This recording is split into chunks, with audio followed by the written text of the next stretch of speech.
welcome to another episode of Strictly History. I'm Katie. I'm Allison. And today we're talking about Once Upon a Time in Hollywood by Quentin Tarantino. And we're just going to be talking about the movie today and the historical events that inspired the story for this movie. And we have two guest stars with us, Joe and Lou. Hello. We're sort of like the I forgot to change. I'm wearing the champion shirt underneath, and I brought a The Hawaiian shirt? What? The Hawaiian shirt? Yeah. Wow. I mean, it's not the same one. No. But the champion shirt's the same one. Oh man, I forgot to. Damn. Wow, you guys are off. Yeah. Off your game today. Yeah.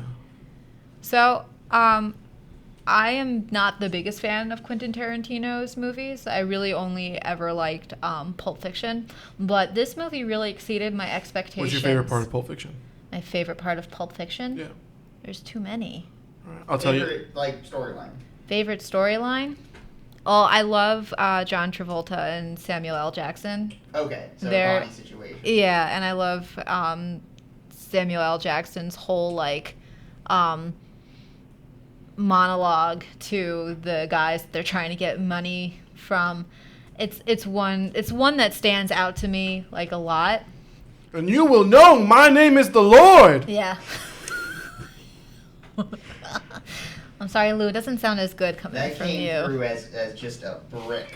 Just, My favorite part is when Uma Thurman finally tells John Travolta the joke when he's walking her back to her house Yeah, after yeah. she's OD'd. Oh God. That's my favorite part of that movie. When yeah. I'd say it's been a very long time since I've seen that movie. I remember thoroughly enjoying it. And then I just love how it's like a full circle story by the end of it. Oh, yeah. So. I also like Bruce Willis's Zed is dead. so, But what are we talking about today, we're not guys? talking about the 90s. No, we're talking- taking a trip back to 1960s Hollywood. Yeah. Glitz and glamour. That and the Vietnam War is going on. That is true. Though this movie is not very concerned with Nam. No, but you do hear news snippets from when it was actually going on, which I really enjoy when directors do that. They did excellent work on the radio stuff. in They this. really did do They- excellent stuff. There's so many just like beautifully tacky ads placed in there. Yeah. Like, Well, and I mean, there's also just something about hearing Walter Cronkite report on what's going on in Vietnam that just really, you're not disengaged from the story. It really just pulls you into what's going on. I think when there's like little things that establish the setting, it adds to the strength of the movie. Yeah. I really enjoyed that. Yeah. And, you got the counterculture going on, so you have hippies walking around. Hippies. yeah, I do really love the decision to make Rick and Cliff guys on their way out. Yeah. Guys who absolutely despise this new stuff. Though Yeah. Rick does want to be a part of it, so. Oh, you he can't does. say- yeah. He does, yeah. I think just the whole thing of allowing the hairdresser to put a wig on him to give him longer hair and a mustache and is not stamping off the set. It speaks volumes in that he's so willing to move with the times if it will get him a So, better career. A note on the Lancer pilot that Yeah. we see being filmed. First off, you can watch the actual pilot. Oh, really? Dialogue's pretty much exactly the same. Mhm. Tarantino went wild on the camera moves because he cannot help himself. Yeah. But the director on it is Sam Wanamaker. Okay. Who is sort of an interesting figure. He was an actor and director here, and then he ended up in England in the 50s, and he decided to prolong his stay because word was getting through that he was probably going to be blacklisted. So, Oh. and you sort of see changing tides within Hollywood that voices that were formerly being blacklisted and screwed over are getting a spotlight, but they still have to be white men. Right. So. Right. Yeah, and it's Quentin Tarantino, when he does it right, really knows how to mesh a fictional story with historical pop culture that was going on in the 60s. I mean, it's not far-fetched to say that the counterculture is pop culture, and that the way it like kind of became a social norm to see hippies walking around on the street.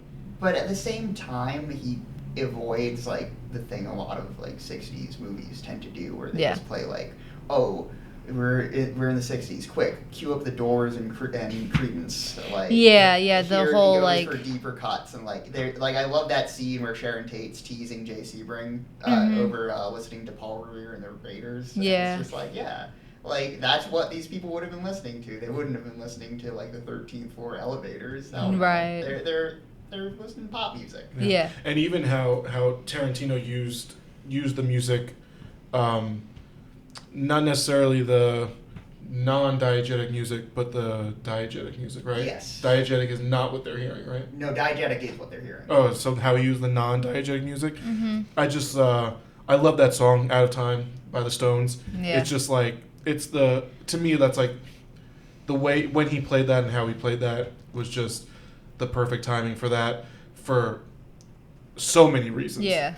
That scene in the movie, I get chills thinking about it. Yeah. It's just guys coming home on a plane. Yeah. Yeah. Yeah.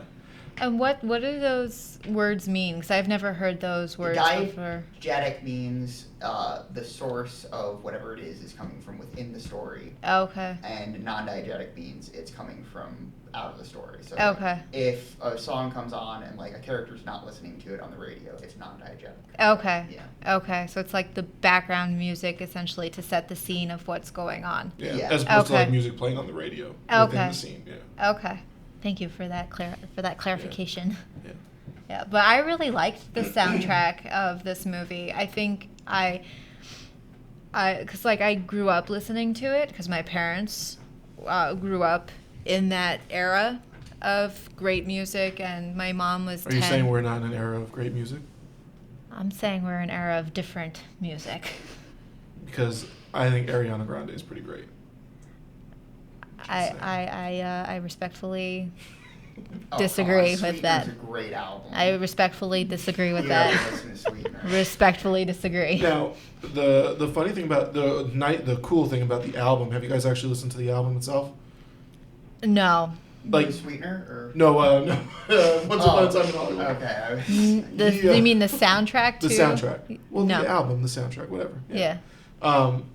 He actually like plays the radio bits. Yes. That's cool. Before the songs, yeah. That's really cool. It is really cool to hear all that stuff. One of the, just that kind of this, I didn't realize, and Joe pointed this out. So all those movies that you see DiCaprio in, yeah. He's actually like, I guess superimposed is probably not the correct word.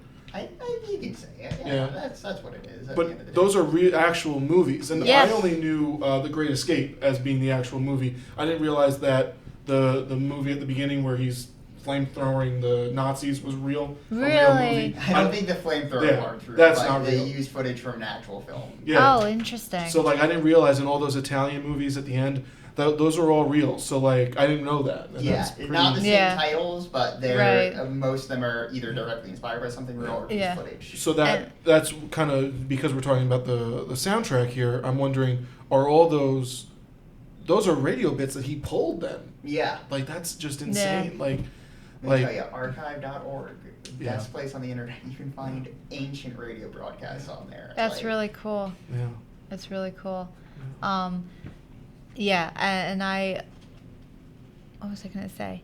I just lost my thought.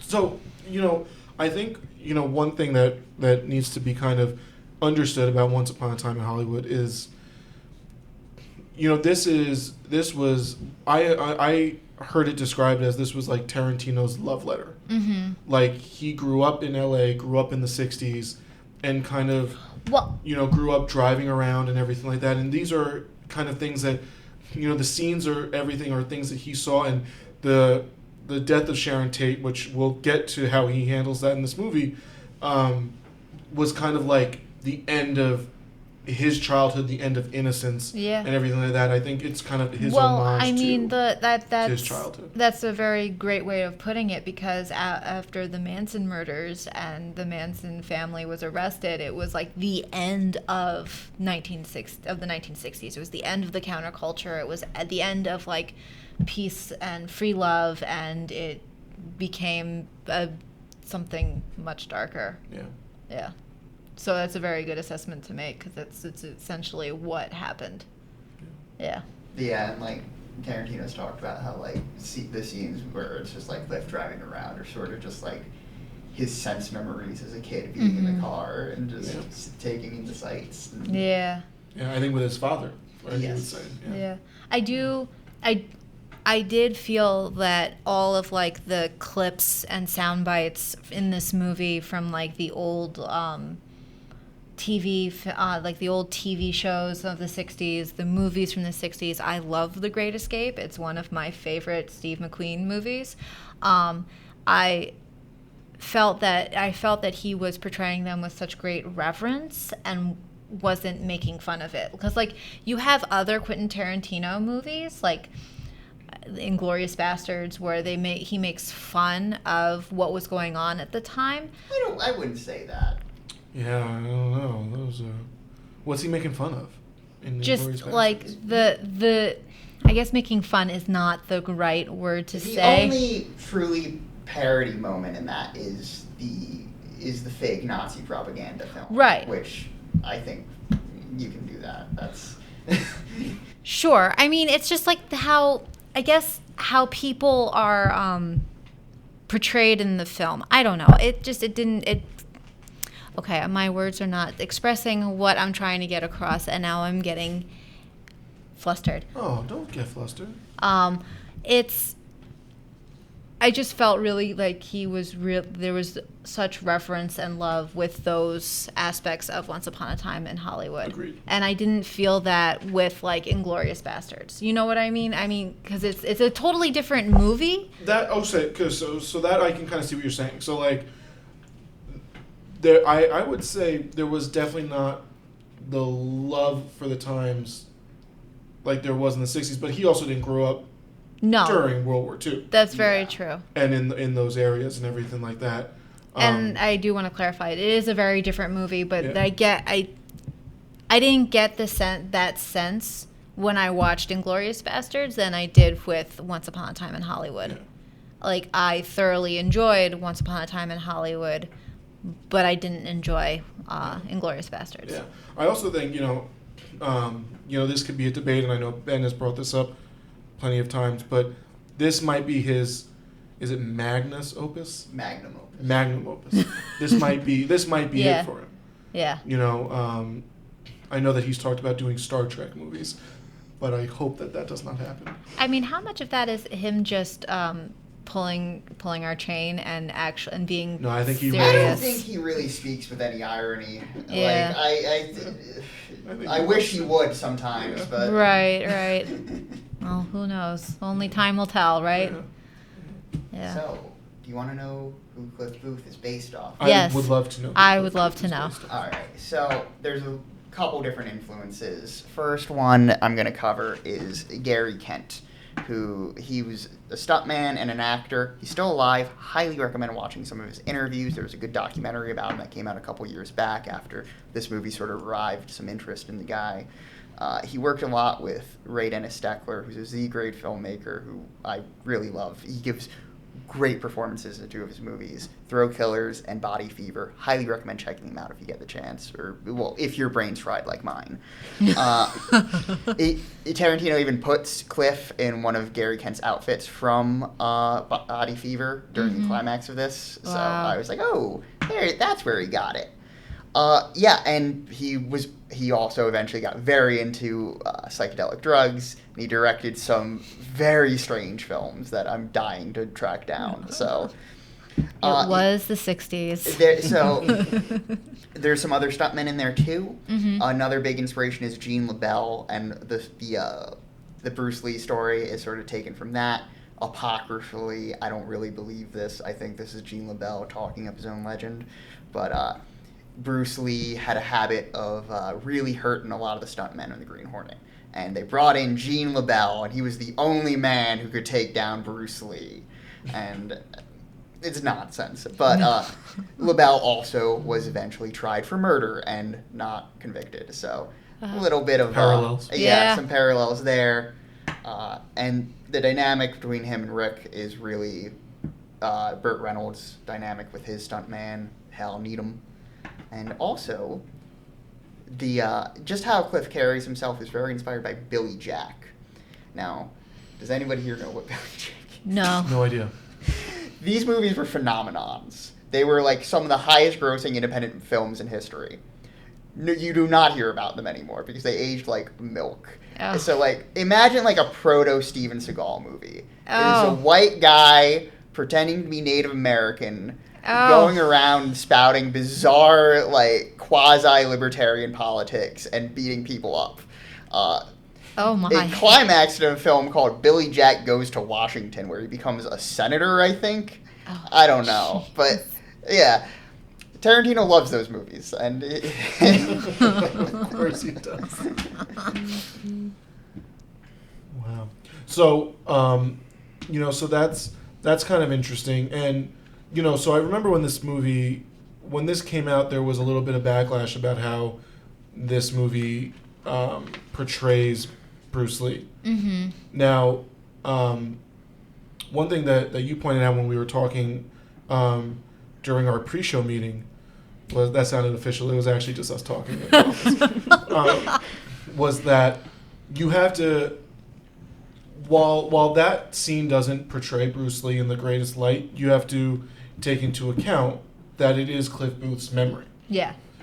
And there's actually a part later on that I only noticed this for the first time when Margot Robbie is watching herself in the movie. Mm-hmm. She's kind of flashing back to her training, and she's actually training with Bruce Lee, and it looks like she kind of kicks him pretty hard in one of the scenes, and he just like smiles at her and everything like that.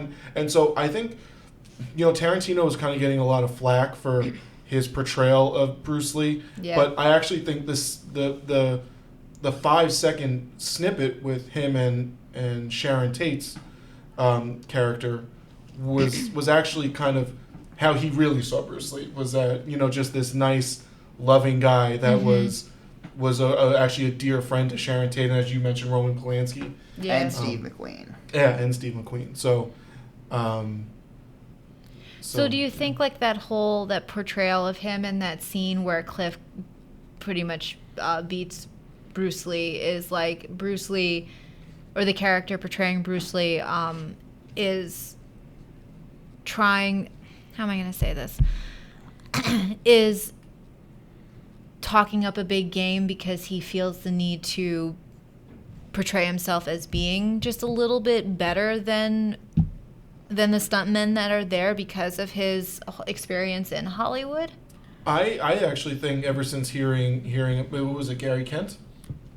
Gene LaBelle. Gene LaBelle, not even close. Kent was not the psycho who murdered somebody. Allegedly. Yeah. After hearing the Gene LaBelle story, I wonder if Tarantino just took straight from that. Yeah. And just is using that as kind of for that scene, because he probably thought it was just a funny story. I think Bruce did sort of have a habit of talking himself up a little bit. Okay. And I do think some of that was because, like, there really weren't any Asian action stars in the West at that point. And right.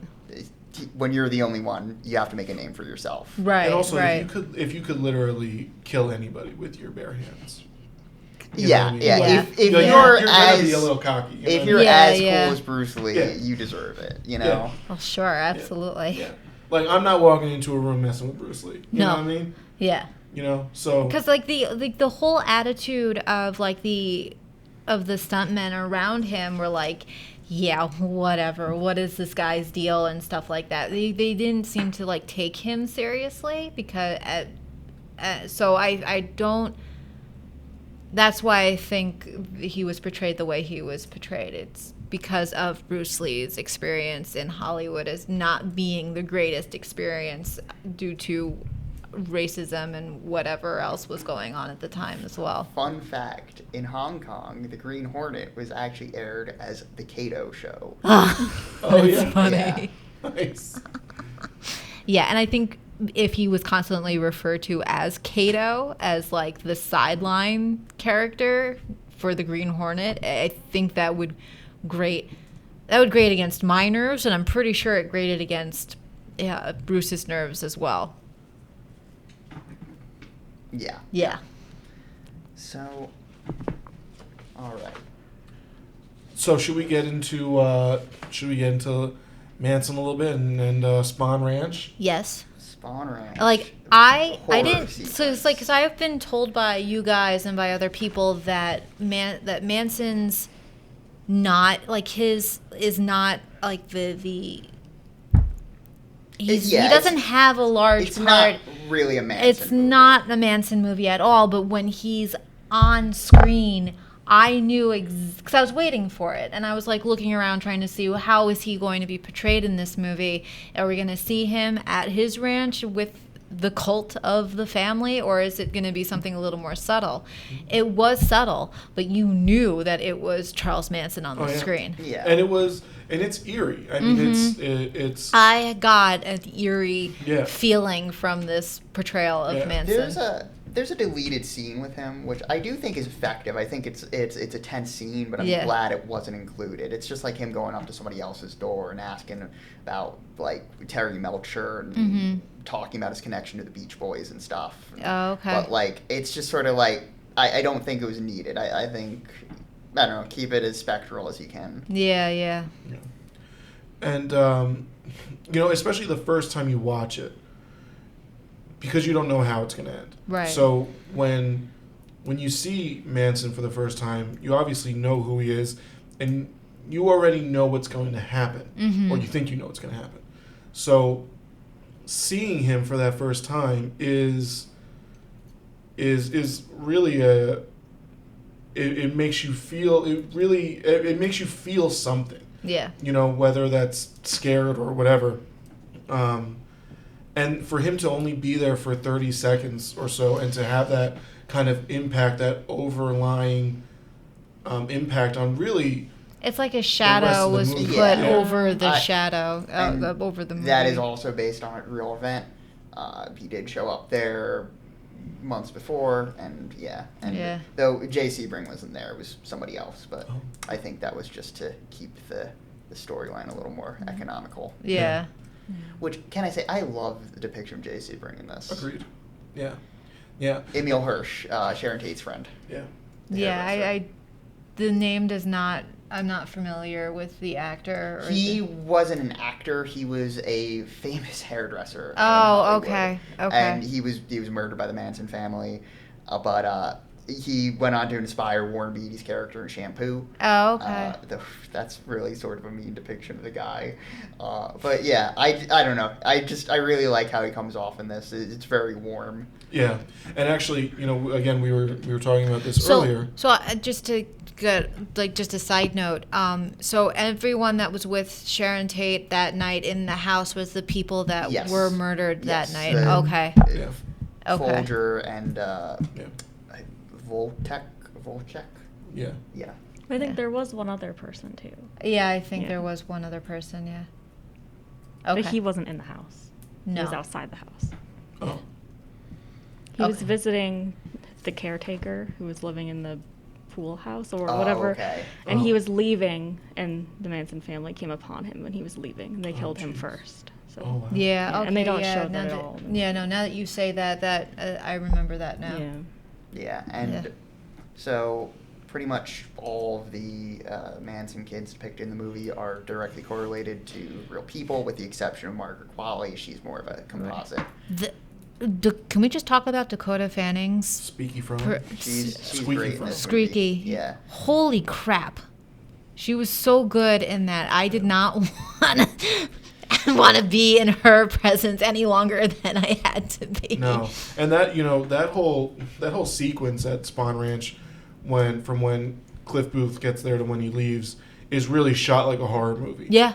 I mean, it's terrifying. I mean, even when he's walking up to the house and then the camera just pans to all the girls just kind of like staring, like they're crazy and they're gonna kill him. Yeah. I mean, it was really that scene is probably, that and the ending are probably the scenes that stand out the most. Yeah. Yeah. Because that scene is really intense, and I mean, you hear Margaret Qualley, I think, says it like 3 times. She says, "Man, Charlie's gonna love you. Charlie's gonna love you." Mm-hmm. When I first saw it, I thought, "Man, they're gonna have Cliff Booth murder Sharon Tate." I was like, Yeah. I was like, please don't go that way, Tarantino. But then obviously once that the part happens with George Spahn, you realize like See, Cliff now- Booth's not Beautiful going to do that. performance. See, now, Dirt. when Squeaky is talking to Cliff, it's like, okay, George is dead. He's lying in his Oh, bed yeah. and he's dead. Oh, That's what I was like. Yeah. He's not really sleeping, Yeah. and then you find out that he is Yeah. actually sleeping. Spoiler for anyone who hasn't seen the movie. And then like to a T. I mean, everything that she says they're going to do, they do. I mean, the poor guy was obviously not well. Yeah, Yeah. he was out of it. He was blind. He didn't really know what was happening. Yeah, and they took advantage of him. Absolutely. So that sequence is also based on 2 separate real events. One, Gary Kent did film a movie at Spawn Ranch while the Mansons were in residence. Oh, wow. And yeah, he's talked about in some interviews. Look it up. And also, the Manson family murdered a stuntman shortly after the Tate LaBianca murders. Oh, wow. Who worked on the ranch and sort of took care of it because they were afraid he was ratting them out. So Paranoia. It's Yeah. always a good combination. Yeah. Yeah. Yeah, that part, and we found out Spawn Ranch burned down the next year. yes, Oh, I it wonder burned down why. 1970. Yeah.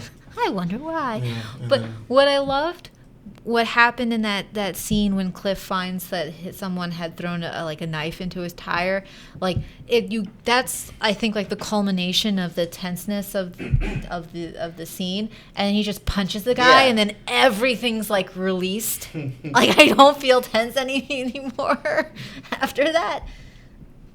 I don't know if you guys felt the same. Oh, Because yeah, then it's yeah. like, Yeah. he's in control of this situation. Yeah. You don't Yeah. have to worry that much. Yeah. I love when the dude flies back. Yeah. Just Yeah. Yeah. I forget what he says when he walks out of the house too, but I forget exactly what he says. But Margaret Qualley's standing there, and he sees a bunch of them like kind of like standing to the side, and somebody by the car and stuff. He just like lights a cigarette, and he's like, great. He's like, how did I get myself into this situation? Yeah, like he's not blind to what's Yeah. going on. But he's also not like panicking. You Yeah. know what I mean? He's like, I can handle this. I'll be fine. Yeah. he's Billy Jack. Yeah. Yeah. Brad Pitt's performance in this was just, it's like this. Pitt does a really good job doing this kind of like this stoic, nonchalant, but still caring Yeah. persona. And I don't know how he does it. He did. If you guys haven't seen Ad Astra, you should watch Ad Yeah, Astra. Well, I mean, I feel like he does the same thing in the Oceans, and like at least in Ocean's 11, he's very laid back. He's very like nonchalant about what they're Yeah. trying to do. Yeah. So, but There's still a menace to Cliff, though. Oh, well, Like, yeah. Well, I was gonna say that it's not like lighthearted by any stretch of the imagination. I mean, it's very much like you don't want to mess with this guy Yeah. at all. Yeah. So, Yeah. yeah. I do find the relationship with Rick to be so moving. Oh yeah, yeah. like they're like the best of friends. Yeah. What does he say? What does he say at the end? When you come to the end of the line with a buddy who's a little bit more than a brother and a little bit less than a wife, getting blind drunk is the way to say farewell. I mean, it's just that's what they were. You know what I mean? Yeah. And that's, it was just a really good like friend movie. You know what I mean? Like these two guys were the best of friends. And, Yeah. I love when they get pizza and beer to watch Rick's episode of Yeah. FBI. FBI. And Yeah. Rick goes, Yeah. Yeah. Yeah. Like she's like genuinely happy for his friend. Yeah. Yeah. And I think like I have no complaints of all three of like the main actors, like Leonardo DiCaprio and Margot Robbie. I think were excellent in their roles. I have no issues. I'll get to Margot in a second, but Okay. Rick, just some background. So yeah, Tarantino cited like every actor imaginable who got stuck in genre stuff in the '60s as an inspiration. Like he even mentioned Shatner, and it's like I don't really know if that tracks too much. Yeah. But DiCaprio claims Ralph Meeker was his biggest inspiration, and he sort of has a similar career trajectory. He started off on Broadway. He was the second to play the role of Stanley Kowalski in Streetcar Named Desire after Brando. Oh wow. And then he sort of ended up on TV in like westerns, and like his career wasn't really going anywhere. Yeah. And but I love Rick. What a character. I love how just of a mess he is. Yeah. He's always crying and he's always drunk. 8 whiskey sours. Why couldn't you stop at 3 or 4? I love how like in that scene it's like a pep talk to him to himself, and then he gets back on set and he's fabulous afterwards. Yeah. Yeah. Don't. And the stuff with the little girl. I mean, both scenes. She's so good. She's Yeah. great. She's the best kid actor Yeah. I've seen, I think. I mean, I just have to say that one of my favorite things that she was doing in that scene when they first meet is that she's reading a biography of Walt Disney and calls him a genius, because I highly agree with that sentiment. Absolutely. Yeah. Yeah, because I mean, like, it shows that she is a kid and is very much into anime, like into Disney, Walt Disney, and Walt Disney was like very big in the '60s. But then it's like almost like a juxtaposition to her, like how she views herself as an actor, not an actress, and she makes that point very clear. Yeah. She was great. Yeah. Yeah. So, about the spaghetti westerns. Wah, wah, wah. So, yeah, this was sort of a big thing in the 60s. Americans weren't really making westerns too much anymore. That became TV fare. Yeah. And so for a lot of B-movie actors who never really got out of those genre roles, they would have to go to Italy, they would have to go to Spain, wherever in Europe they were filming these. And if you were in Italy, that's why they were called spaghetti westerns. Yes. The Spanish ones are paella westerns. See, I didn't know that. Interesting. NBC in the morning. So the first one is "Kill Me Quick, Ringo," said the Gringo. So Oh my God. This seems to be based off of a pretty popular spaghetti western series about Ringo. Started off with a pistol for Ringo and Return of Ringo, and from there, there's like no copyright laws over there, I think, Yeah. because anybody who made these movies with these characters, like, it was insane. There's like 500 Django movies, 500 Ringo movies, just insane. Wow. But it started off with an Italian actor in the lead role named Giuliano Gemma. But would you guess what he was credited as? Montgomery Wood. Oh. So they were sort of trying to pass him off as though he was an American star. Right. Which is really funny because none of the American stars in spaghetti westerns were looked upon too favorably. Right, right. Which is interesting because Clint Eastwood was in The Good, the Bad, and the Ugly. Yes. And was he also in A Fistful of Dollars? Yes, that was his first one. Yeah. That was the beginnings of his career, though, more or less. Okay. He was in some American stuff, but nothing too notable Okay. until that point. And then he made his bones over there. Right, because he was great in those films. Yes. I really thoroughly enjoy those films because he's in them. But after Montgomery Wood left, they got actual Americans to play Ringo, so I assume Rick took over at that point. Yeah. Nebraska Jim, who he cites Sergio Corbucci as the director of. Mm-hmm. Corbucci is an amazing spaghetti western director. He directed Django and he directed The Great Silence, both great movies. And his stuff was very political, very angry, and it seems to be based on his movie Savage Gringo. There's a lot of gringos in these movies, also. Like It's so they like love that stereotypical. word. And in Germany, it seems like that one was released as Nebraska Jim. So I guess that's where he cribbed the name from. Interesting. And then the James Bond one, Operazione Dynamite. So yeah, there are a ton of Italian James Bond ripoffs. Antonio Margheriti. Yes, directed by Antonio Margheriti, one of Tarantino's favorites. He mentions him in Inglourious Bastards as well. Obviously we talked about this again. We talked about this earlier. Yeah. I just thought that was like a wink to people that have seen Inglourious Bastards. Yeah. Antonio Margheriti, but I guess he's a real director. Yes, he made so many movies. He was well known for innovating.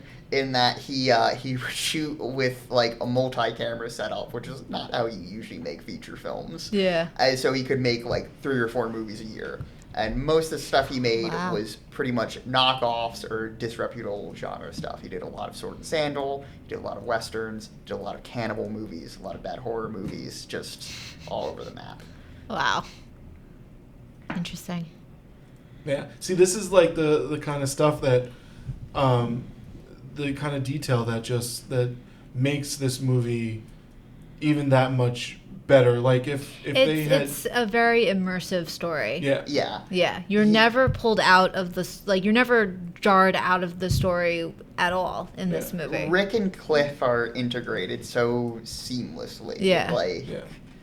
Yeah, and then seeing the scenes with Sharon Tate or Margot Robbie playing Sharon Tate, it's like this you get the sense that she is a rising star now that since we've talked about it beforehand, because I don't know that much about Sharon Tate as an actress. Most of the stuff she was in supporting roles at this point in time. Right. Yeah, and that's what it looked like with like the Wrecking Crew. Yeah. Yes. And her biggest break was Beyond the Valley of the Dolls. Okay. Or no, Valley of the Dolls. I'm sorry. Beyond is the sequel. Okay. Written by Roger Ebert. Really? Interesting. Yeah. I don't know that. Wow. Yeah. It is mainly just like really trashy exploitation stuff, which makes it even funnier. Ebert wrote it. So the part with Sharon Tate when she's at the movie watching it, the first thing you think is just how endearing Tarantino treats every scene that she's in. Yeah. And it really is she's just, again, as we were talking about before, she's just somebody that just seems to, he really portrays her as somebody that's happy, somebody that's enjoying her life, enjoying her career. And she was getting a genuine, like, innocent thrill from seeing people laugh and enjoy her work. It was really a beautiful thing. And then the second thing you think is, of course, because Tarantino has to show her feet. Which I don't understand. Look, I'm fine with that. But why were they so dirty? Good question. She was boots wearing on. shoes. Yeah. Yeah. Come on. That is a good question. Yeah. I don't understand why he had to. You saw Margot Qualley's feet in the car. Yeah. Hey, at least she's like a dirty hippie. True. So okay. Yeah. Whatever. But Yeah. I don't understand. Yeah. I was reading that there's some truth to Sharon Tate not really liking wearing shoes. I don't know how Oh, accurate yeah? that is, but I guess seems like that could be. I mean, there probably would have been feet anyways, but there might have been some truth to that. He has an out now. Yeah. Yeah. Maybe she took off her shoes as she entered the movie theater or something.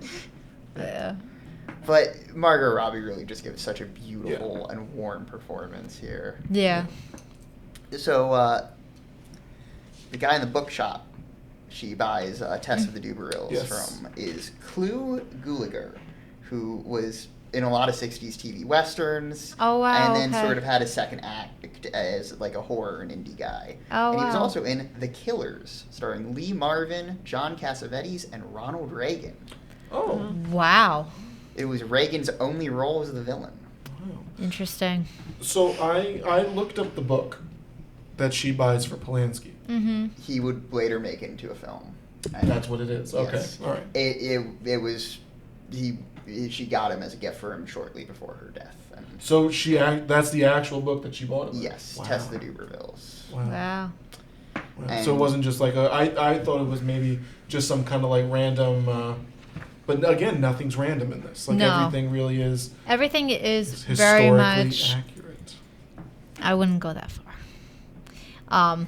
Is like everything, but everything's done with a purpose. Yeah. I don't know about the fight scene with the Manson family members. That's That's very very purposeful. It's the fairy tale. Yeah. They're not trying to be accurate. No. Should we get into the ending? Yeah, if you want. If you have nothing else to talk about the movie as a whole. I mean, I think we we pretty could much. talk about Polanski, but that's obviously this is before he was a monster. But The only other thing, again, I really love Brad Pitt's role in this. I think he steals every scene he's in, except I think let's shout out Margaret Qualley.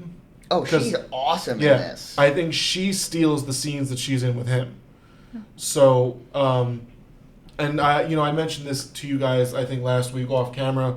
My favorite line in the movie, and it's a line that I hope to say one day, but I'm not cool enough, and I don't do enough illegal things. But when when he's talking to her, and he says, "Prison's been trying to get me all my life. It ain't got me yet. When it does, it won't be because of you." Oh I yeah, was like, I love that. That was good. Yeah. Yeah. And she's outstanding, daughter of Andy McDowell. Which I just found out about like last week. Yeah. So. Yeah. Also, she was phenomenal in Maid on Netflix. If you get a chance to watch it, she's outstanding. Maid? Yeah. I really love the Steve McQueen scene in this. Yeah. I just so beautiful. I love that, like, the Playboy Mansion party just seems like such a lovely, innocent time. Yeah. And like Steve McQueen's just there monologuing about, oh God, I'm so in love with Sharon Tate. Yeah. But she interesting. only likes little boy men. And also, I just do find it fascinating that, like, Rosemary's Baby is invoked as, like, a mega hit Oh, yeah. in this. Yeah. It's like, good God, things were different. Yeah. Yeah. Yeah. It's not Marvel movies. And like, like No. that is not a movie that could have been a hit before this time Right. or after this time. It's Yeah. just, it captures that sentiment well. Yeah. Of like, yeah, this is probably the only time in the world Rick Dalton would be like, oh my God, he made Rosemary's Baby. Yeah. DiCaprio's accent in this, I love it. It really stood out to me this time. I'm like, where is he from that he's talking like that? But I was like, I'm not questioning it. I like it. I'm with it. Yeah. I'm cool with it. I love when Tex and all those lunatics are outside and the car is really loud. And he goes out there with a robe and a whole pitcher of margarita. Frozen margarita.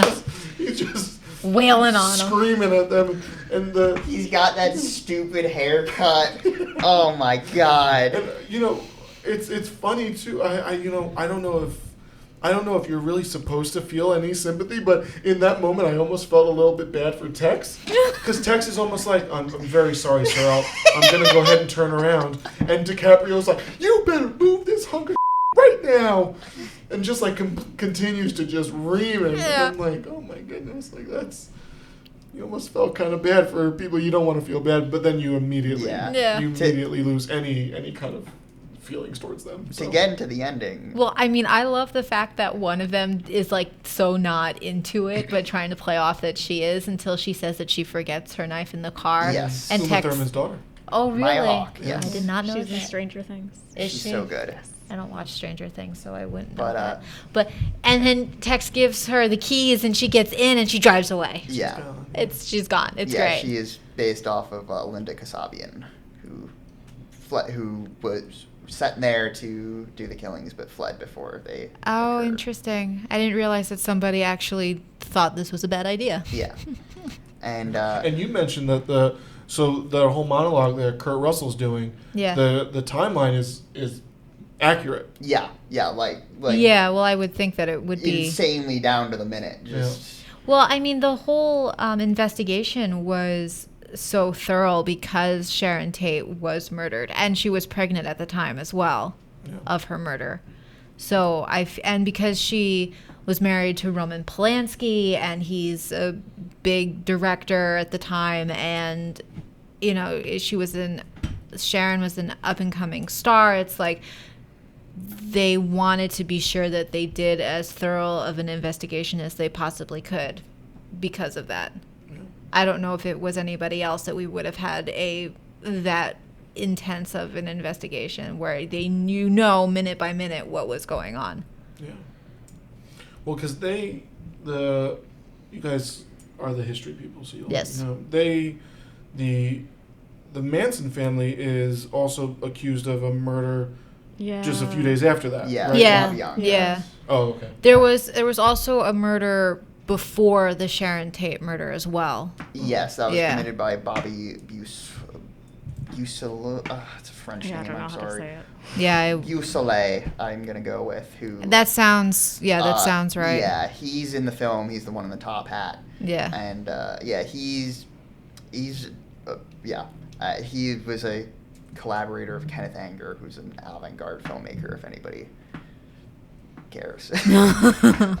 But yeah, and yeah, some of the Manson family claim no, it wasn't to start the race war, it was so we could get Bobby out of jail and convince them that the killer was still at large. But no. I don't know.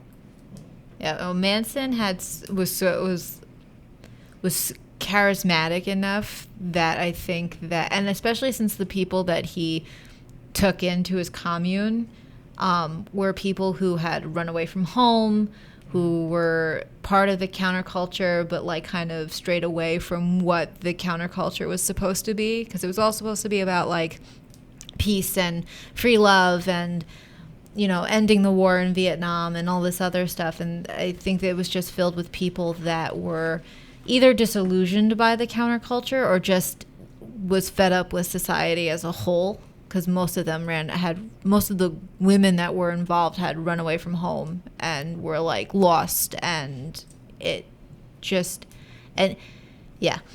don't know how else to describe it. I think that's pretty much surmises what these girls were going through at the time that made them vulnerable to Charles Manson. Yeah. Have you guys seen Battle at the El Royale? No. Oh, so there's kind of a Manson-esque part in that where, because Dakota Johnson, is that the girl from 50 Shades of Grey? Yes. Dakota Johnson is looking for her sister, and her sister's actually been kind of mind-washed by this Manson-esque cult leader, who turns out to be who's Chris Hemsworth. And he does such a great job in it. It really is. The movie's good. There's a lot of singing. It's like a little too much singing, but he shows up and is just this psycho, and it's great. But I mean, there is really there are weak-minded people that really got, and I mean it still happens now. I mean, there are cults nowadays. So. I mean, as history buffs, what did you guys? How did you guys think about? What did you think about how Tarantino chose to end this movie? I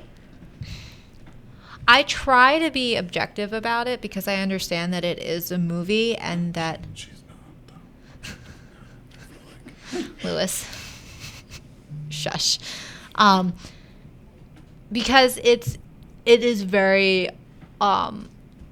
Horrifying what happened to Sharon Tate, and no one should have to go through that. I mean, anybody who was at the house was brutally murdered. I mean, it wasn't good at all. So, what did you write down?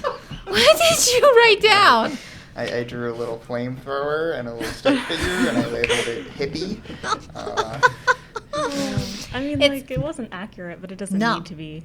I think it's better for not being accurate because we know what happened. And we don't need to see it. I saw a great little piece of analysis that was just when Tex comes to the door and he points a gun at Cliff points his finger at him. Yeah. And it's sort of like, all right, there was the real violence. Here's the fictional violence. Yeah. And Yeah. we're going to use the fictional violence to subvert it and give this a better ending, at least here. Yeah, and it's like it's all about like that what if. What would have happened had Sharon Tate not been murdered? It's like it's all of that what if, and it's sad, but it's also heartwarming, and it's like I like this ending. Yeah. And we talked a little too about like, because I think in a time where there's a lot of conversations about how you can discuss and show true crime more ethically and not like glamorizing or just showing violence for entertainment, I think it was a good ending. Yeah, and I think that with like the new like Jeffrey Dahmer movie that had come out on Netflix as well, I haven't seen it, but I know that there's been like a lot of backlash against the movie. To see this movie Once Upon a Time in Hollywood end in a much better outcome is like really refreshing. Yeah. Like I liked the sole focus of the movie, or a lot of the focus was on like preserving the life of the victims. And Yes. Like I really appreciate that. I think that's the most beautiful thing the movie does. Like I wrote a note here that's a little a little too poetic, I think, but like Tarantino is like very much like the exploitation movie guy. He loves that stuff, but like here it's like he's almost looking to unexploit Sharon Tate. It's just like, no, here she is as a living, breathing person. Yeah. And we're gonna think about how she was good and like the stuff she did and like how actually show her work. Yeah, and how the ending she got was so unfair. She was targeted she was a random target. I don't think Manson like told the members of the family to go after her. It was Terry Melcher's old house, who was a music producer who screwed Manson over in the past. Yeah. Yeah. And so it was like wrong place, wrong time. So it's yeah. Yeah, I think, the ending again is just is Tarantino trying to right a wrong. Mm-hmm. That you can't right in real life because it did happen. Right. But he can tell a story and pay respects to people and a time that was very dear and important to him. Yeah. Yeah. Like, absolutely. I remember when like the news of like what the movie was about was first going around. Sharon Tate's sister was disgusted. Yeah. And she was pretty actively campaigning against the film. And then Tarantino reached out and he sent her the script, and then she was like, okay, this is not at all what I was expecting. Yeah. I apologize. Like, thank you. This is really beautiful. Like. Mm-hmm. Yeah. Yeah. And I didn't know that before going into seeing it for the first time, and you had this kind of dread, and I think he plays that up. Yeah. Because you don't know how it's gonna end. I mean, right. You like I said before, you know how it ends in real life. Mm-hmm. So you're assuming, and knowing Tarantino's background, you assume it's going to be brutal. Yeah. So you really are kind of on the edge of your seat for almost 3 hours, because you really do anticipate this horrible, horrible act to be shown on camera.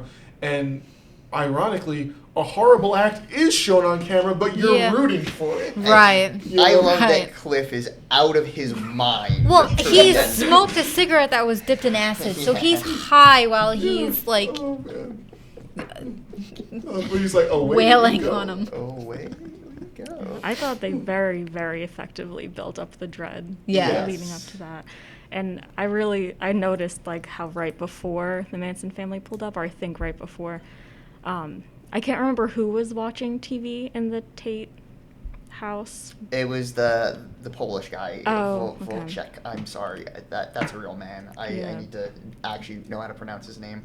Yeah, Yeah. what he was watching on the TV said something like, "Oh, the moment you're waiting for," or something, and I was like, "Oh, well, this Yeah. is Yeah, what it was like we've been building introduced. up It's like to." Yeah, it was the introduction horror of movie host. what was Yeah. going to happen. Now the moment you've been waiting for. Yeah. Yeah. Yeah. I love when Cliff gets the guy with the dog food. Oh yeah. Yeah. Also, Yeah, the can. Tex. This was our introduction to Austin Butler, quickly becoming one of Yeah. the greatest actors we have. Yeah. Because I saw his name in the credits and like the opening credits, and I'm like, okay, who does he play? And it was Tex. Good Lord, he is insane as Elvis. He channeled a spirit. I wasn't like when he was like, I had to recover in the hospital after I finished filming that movie. I was like, okay, dude. I guess I'm everyone's sure. gonna say the Lady Gaga stuff now. Where I was haunted by a ghost when I made it, but like then I watched the movie. I was like, oh no, okay, yeah. Yeah. That's it. Yeah. He's so sweaty that entire movie. Like, Oh yeah. Yeah. I still have to see that. That's on my list. That'd be a good Strictly History one. Elvis was a real person. I Tom Hanks understand is he was a real gargoyle person. in it. Just. Well, I mean, he's portraying Colonel Tom not to Parker. get completely off topic, a real person as well. Yes. Yeah. I do like when Austin Butler comes in and then he's like, I'm the devil himself or something like that. No, he says, like- I'm the devil and I'm here to do the devil's work. Yeah. And Cliff is like, no, it's dumber than that. because I'm as 'cause- real as a donut. Yeah, what was with that line? I loved that line. because Cliff had seen Tex at the ranch and he recognized him, but he couldn't remember his name, and one of the family called his name Tex, and he was like, "Oh, that's right, you're Tex." Yeah. Yeah. The thing about the devil, I think, is something, it seems like in the trial that came out that he actually Yes. said during the murders too. So I think making fun of that and Yeah. taking Yeah. away from what he probably felt in that moment. Saying Yeah. that. I'm was glad good. that even Rick's Italian wife and Brandy the dog got their. Oh, I'm Oh, so yeah. glad, because like when Shout out to Brandy, yes, the Best dog. MVP. Yes. He's Yeah. so good. but like while Brandy was attacking, I was so scared that she was gonna get stabbed or shot in some way. Yeah. But and Francesca, she laid out on that teenager. I was like, yes. Yeah. But then she runs away. You see the jump she does too? Yeah. She's like, ah! Yeah. It's like very comical. Yeah. Rick's in the pool listening to the Ballad of the Green Beret. He's getting really into it. Oh man, and then ends it with the flamethrower. I think Tarantino's starting to really like flamethrowers in his movies. Yeah. Yeah. It's like, this is a cool prop. God. I love how I love that Sharon Tate and Jay are just like, whoa, you still had the flamethrower? That's so Yeah. cool. Yeah. They're not phased by it at The all. fact that No. you just burned somebody alive, they're not even questioning it. yeah. Yeah. But it's funny too how like Rick Dalton doesn't think that they know who he is. Yeah. And then when she like talks through the speaker, is like, she knows Yeah. that and- he's her neighbor. And how nice Yeah. is that, you know? Yeah. Like, I think he's actually kind of touched by that. Yeah. And then yeah. he has that moment with Cliff right before it where, you know, the two guys know how they feel about each other, but they've never really said it or expressed it. And, Right. And Rick goes up to him and says, "You're a good friend." Mm-hmm. And, you know, just says, "Happy to help." Yeah. Yeah. You know, and it's like that's all that needed to be said. They're just good moments for good people. And again, yeah, and that's, absolutely. That's kind of how I think Tarantino approached the Sharon Tate stuff is good moments for good people. Yeah. Yeah. Yeah. I also want to say I loved how Francesca whistled and Brandy came running down the hall and Oh, she yeah. put Brandy in the bedroom with her. Yeah. I would have that dog right by my side. Yeah. That's a good dog right there. Yeah. Cliff making her mac and cheese. Yeah. No, he ate the mac and Okay, cheese. yeah, She I'm had the sorry. dog food. He was giving her 2 big cans of dog. Like, that's Yeah. a big dog, though. So. And dry food as well. Yeah. That Yeah. is a big dog. Though the dog dish it was not cleaned out, and it made me nuts. Yeah, no, it was not. It was not. Oh, Cliff lives in squalor. Yeah, Cliff Yeah. is not the kind of guy that's going to clean out the dog dish. No, but it still it made me want to clean out the dog dish.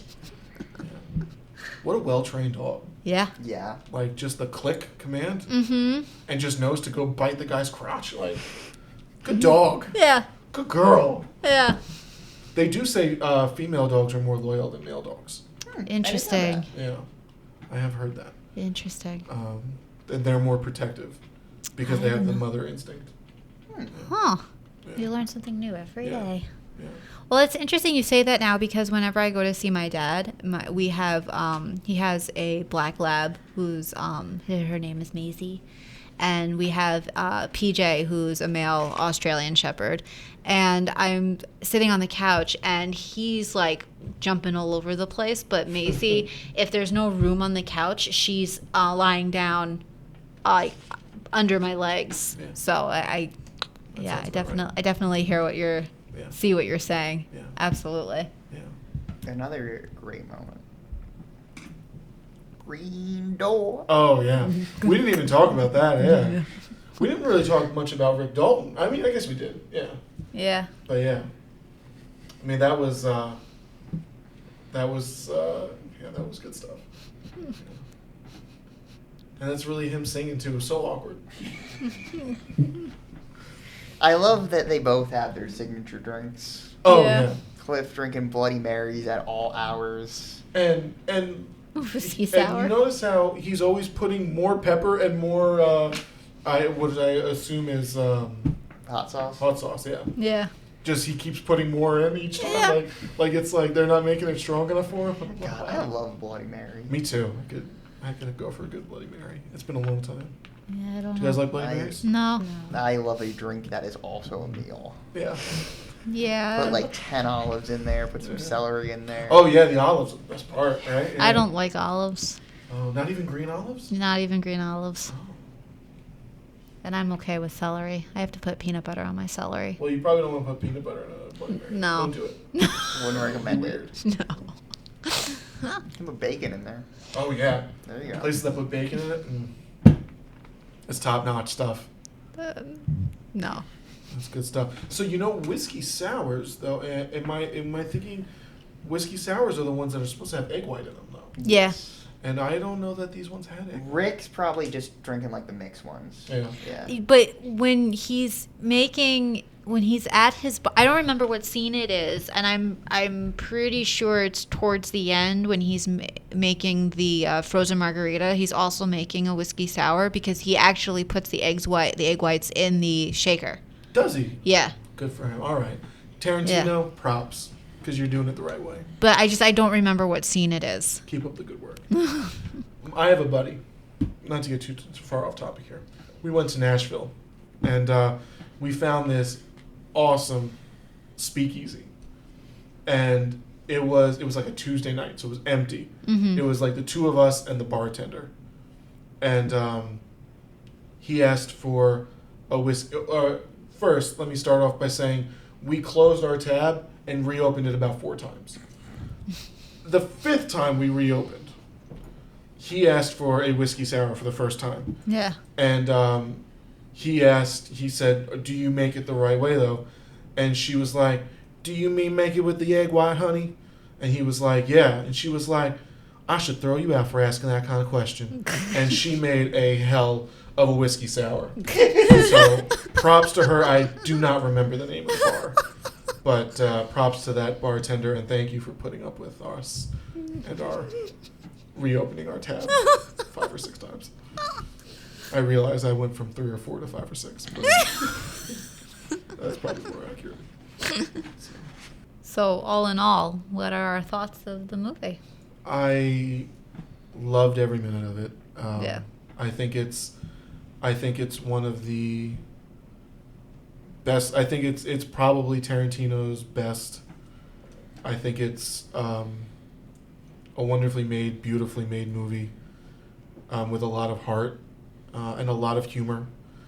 And I wish I were as cool as Cliff Booth. Just love it. Yeah. Love it. Yeah. Yeah. I didn't know what to expect going in, but it really exceeded my expectations. Yeah, I'm the same. With Quentin Tarantino, I am like hit or miss.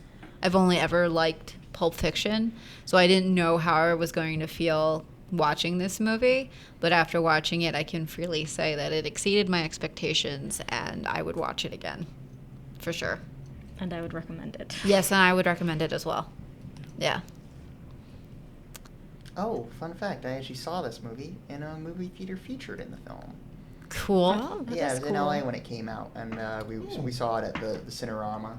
Cool. Yeah. Which one was that? That it's just in it for a quick shot. It's really not that big. Of a Is it the deal, one but where Margot, when it's- she walks across the street? It's like the big dome one. Oh, okay. Yeah. Cool. Wow. Cool. Yeah, seeing this after summer of being in LA was really fun because I just recognized like every spot. I was Yeah, like, oh, I that's- live near that graveyard. Oh, I. So one thing I was going That's to ask cool. you, actually, as somebody that spent time in LA, the scene where Margot Robbie is driving, and there's like no traffic. You don't see that anymore, huh? No. No.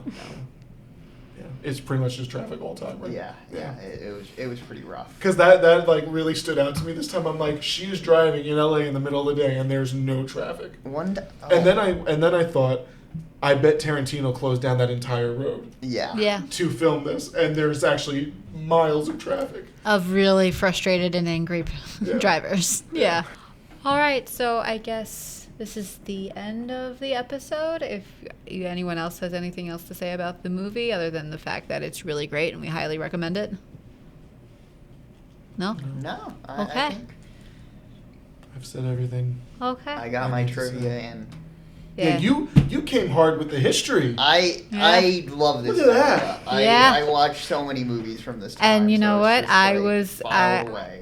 Yeah, I was like, I'm going to let Joe shine on this one because... When Joe's a guest on Strictly History, he is strictly about that history. Yeah. Let me tell you. So when he's on Caffeinated Librarians, he's all about the caffeine. Yeah.